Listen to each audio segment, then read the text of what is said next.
almost the same as a student dinner with Cambridge. We're also in the Bethencourt Ballroom, and we're in there at lunchtime, 11 to 1:30 is y'all's shift on day one of the conference. Seating is not by color, it's by college, so there's no wristbands. If you're like in a liberal arts college, we're gonna try to seat you in the liberal arts section so that you're sitting with new students that you might have some more pertinent information. If you're a College of Science, we'll try to seat you in College of Science, things like that. What else? The things that are different about transfer lunch versus a student dinner are that we will have transfer peer mentors. It's an organization on campus for transfer students.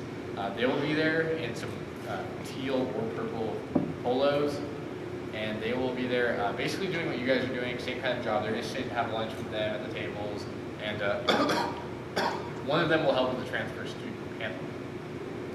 So the transfer student panel is another thing that's different about transfer lunch. It's made up of 2 orientation leaders and 1 transfer peer mentor. It's a volunteer thing, so if you'd like to, if you are a transfer student and you want to volunteer to help out with this during the program, you can do that. If no one volunteers, I'll just have to pick someone, but you do not have to be a transfer student to do this. So I'll ask at the beginning of the program who's going to do that for me, and we'll get that sorted out.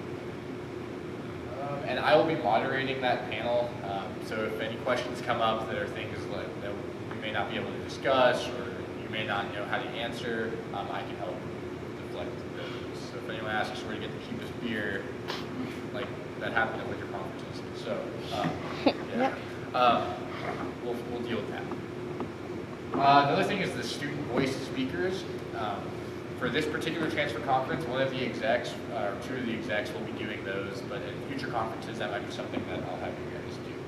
But I'll let you know when that time comes. Basically what it is it's a script that you'll read about resources on the campus, getting involved on campus, things like that, and then another one about like a student perspective on being a transfer student here at A&M.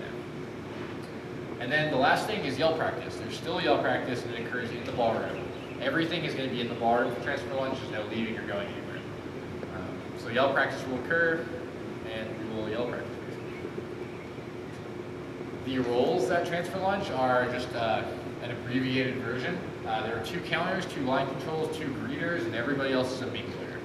The same rules apply. Minglers will move into the ballroom as the line goes through. Everyone with a role will stay in that role until notified to go ahead and go inside. You will eat lunch with the students, so not beforehand. You'll eat with them. So as you go through the line, get some food, go inside, and find a seat. There will also be reserved seating there at the conference for you guys. So, any questions about transfer lunch? So transfer lunch, we do with the students, they'll meet before. Right. I know it's complicated a little bit, or just more to. Any other questions? Cool. Okay, so the next thing we're going to do is we're going to get up and not listen to me, y'all. So we're going to do